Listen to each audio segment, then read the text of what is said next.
Greetings aspirants, welcome to Kadigai academy. நான் Murugan. 2025 doctor Ramdev Mishra பற்றின இந்த கொஸ்டின் எல்லாருமே பார்த்துருப்பீங்க. So Ramdev Mishra father of Indian ஈகாலஜின்னு நம்ம எல்லாருக்குமே தெரியும். ஸோ இவரை பற்றின இன்ட்ரெஸ்டிங்கான ஃபேக்ட்ஸ் அண்ட் இதிலிருந்து அடுத்து எப்படி கொஸ்டின் கேட்பாங்கன்றதையும் இந்த வீடியோவில் பார்த்துடலாம். ஸோ ஆகஸ்ட் 26, 1908 இவர் பிறக்கிறாரு. ஸோ இவருக்கான பிஹெச்டி டிகிரி அப்படின்றது வந்து ப்ரொஃபஸர் டபிள்யூஹெச் பியர்சல் கிட்ட இருந்து கிடைச்சிருக்கும். ஸோ இவர் வந்து லீட்ஸ் யூனிவர்சிட்டி யூகேல வந்து ப்ரொஃபஸராக இருந்திருப்பார். அண்ட் அதுக்கப்புறம் இந்தியாவில் முதல்ல ஈகாலஜிக்கான போஸ்ட் கிராஜுவேட் கோர்ஸை இவர் தான் வந்து இன்ட்ரடியூஸ் பண்ணுறாரு.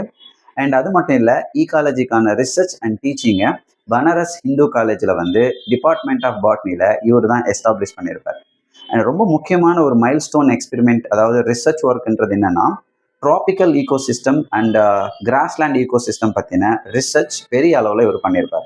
அண்ட் இந்த இடத்துல இருக்கக்கூடிய கம்யூனிட்டிஸ், அதுக்கிடையில் இருக்கக்கூடிய நியூட்ரிஷன் சைக்கிள், அங்கே இருக்கக்கூடிய என்வரான்மெண்டல் ரெஸ்பான்ஸ் எப்படி இருக்குன்றது ரொம்ப ப்ராட் லெவலில் வந்து ரிசர்ச் பண்ணியிருப்பார். அண்ட் அது மட்டும் இல்லை, 50க்கும் மேற்பட்டவங்க இவருடைய சூப்பர்விஷனில் வந்து பிஹெச்டி ஸ்காலர்ஷிப்பை வாங்கியிருப்பாங்க. அண்ட் ரொம்ப முக்கியமான இன்னொரு விஷயம், he was also honored with Indian National Science Academy and also World Academy of Arts and சயின்ஸ்னுடைய ஃபெலோஷிப் அவார்டை வாங்கியிருப்பார். அண்ட் ரொம்ப ப்ரெஸ்டீஜியஸான Sanjay Gandhi award in environment and ஈகாலஜியில் இவருக்கு கொடுத்துருப்பாங்க.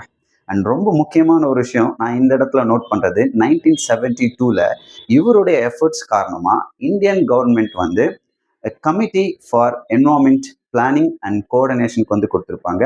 அண்ட் அதை விட இன்னொரு முக்கியமான ஒரு மைல்ஸ்டோன் எஸ்டாப்ளிஷ்மெண்ட்னு நான் சொல்லுவேன்.